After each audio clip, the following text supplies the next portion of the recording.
It was an ordinary winter night when Emily, the last employee remaining in the deserted office, began to notice something strange on her computer. As she organized the final documents before leaving work, a message appeared on the screen. "Hello, Emily," the flashing text said. Initially, she thought it was a prank by a colleague who had forgotten to log out of their account. However, surprise turned to shock when she saw the sender's name: Peter Mitchell, a former colleague who had died several years ago in a tragic car accident. Emily's eyes narrowed in disbelief as she stared at the screen. The message continued, detailing specific events that were yet to unfold. Each prediction came true faithfully, plunging Emily into a state of increasing fear.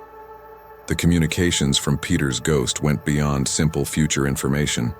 They soon became unsettling warnings, preventing her from dangerous situations.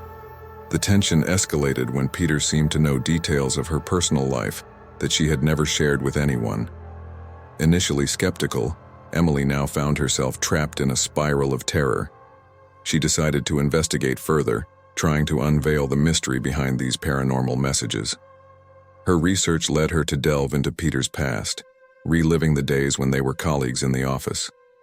The dusty roads of her memory took her to moments of joy and affection with Peter, but also to disturbing coincidences seemingly linked to his post-mortem predictions. Emily wondered if Peter's ghost was trying to communicate something crucial, or if it was involved in something darker and more sinister. Her nights became a nightmare, with the sinister sound of keys being typed by invisible hands and the continuous flashing of her computer's inbox. Office friendships had deteriorated due to her obsessions with the messages, and Peter's shadow constantly followed her. One day, as Emily examined old company documents, she found a secret file of Peter containing impressive details about her life. The file, created before his death, seemed to predict Emily's future events with uncanny precision. She was left speechless, unable to fully comprehend the magnitude of what was happening. Perhaps the past and the future were intricately intertwined in ways that challenged human understanding. With her heart beating fast, Emily faced a crucial choice: to accept the fate indicated by Peter's messages, or to defy the predetermined course of her life. The air was filled with tension when, with determination, she chose to confront the future without revealing further details. The next day, in the office, Emily noticed that the ghostly messages had mysteriously stopped. There were no more warnings or predictions. The atmosphere in the office seemed lighter, and her life resumed a semblance of normality. The mystery of the ghostly messages remained unanswered, but Emily chose to accept that some truths could remain hidden. And so, Emily's life continued, an intersection between reality and the unexplainable, a constant reminder of a time when the paranormal had touched her existence.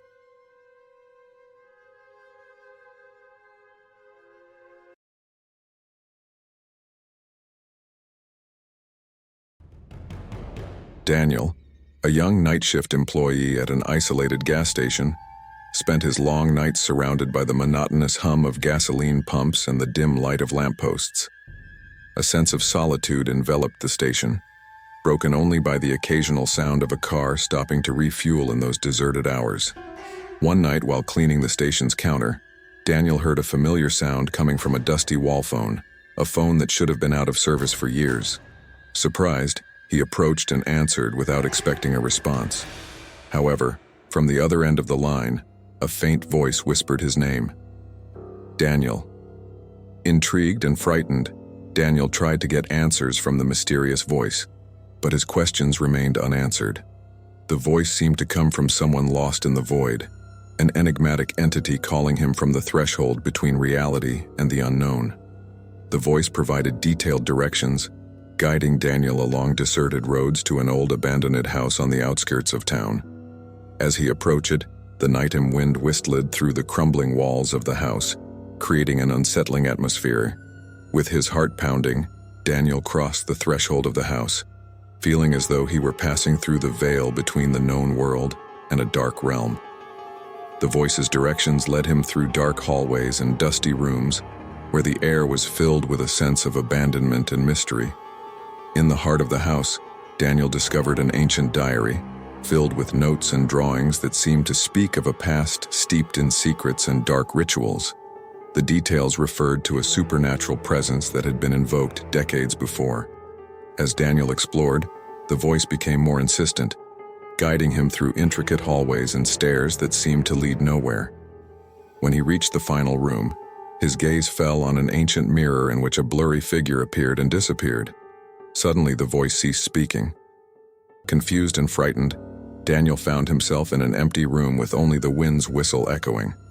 His perception of reality had been distorted, and the boundary between the real and the imaginary had become blurry. That night marked a turning point for Daniel.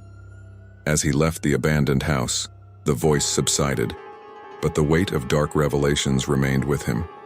His daily life at the gas station became a succession of distorted thoughts and unsettling visions, as the mysterious presence followed him into the darkness of the night. The conclusion of his strange odyssey saw him rising at dawn, walking out of the gas station as the light of day tinted the sky with a faintly reassuring color. He looked back only once at the abandoned house, feeling a subtle breeze carry away the echoes of past voices.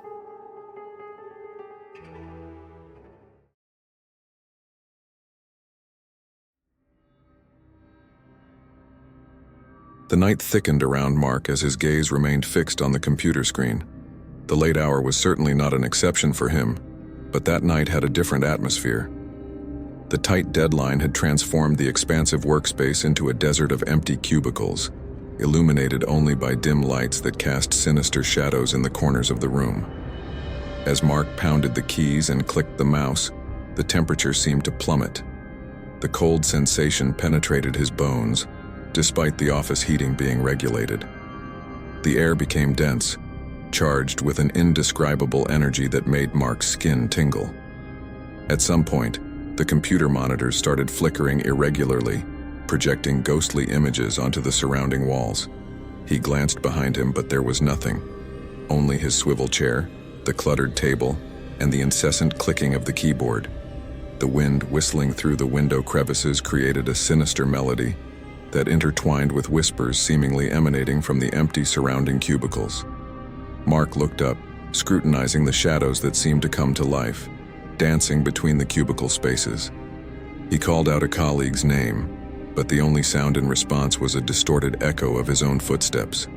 His work became a frantic race against an invisible force. Every document compiled, every email sent, seemed to be underscored by a presence that eluded Mark's understanding. When he let his guard down for a moment, he felt a strange breath on the back of his neck, like an anomalous breath merging with the persistent whisper of the air. He decided to take a break, trying to shake off the growing tension. He headed to the coffee room, but even there, the atmosphere was filled with an unexplainable intensity.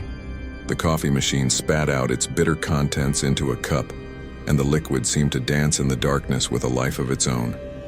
His phone suddenly rang, making him jump. The voice on the phone was distorted, and the words seemed to float in the ether. A shadow loomed on the wall in front of him, but there was nothing from which it could originate. The call ended abruptly, leaving Mark with a rapidly beating heart and a growing sense of paranoia. Back at his desk, his gaze fell on a blurred figure that seemed to move in the periphery of his vision. Every time he tried to focus on it, it disappeared, leaving him with a sense of unsettling frustration. The night dragged on slowly, and Mark felt the increasing pressure of an invisible entity that seemed to envelop him in a frigid embrace. Every moment alone was an encounter with the supernatural, a struggle against forces that defied rational explanation. At dawn, when the first rays of light filtered through the windows, the heavy atmosphere dissolved. The shadows retreated, the monitors returned to normal, and the air regained a familiar consistency. Mark found himself alone, exhausted, but still filled with an indefinable sense of unease.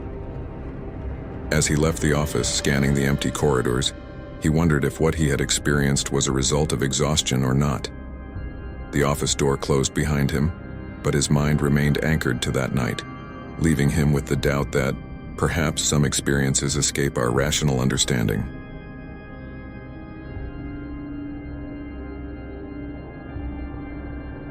Thanks for watching. Subscribe for more content.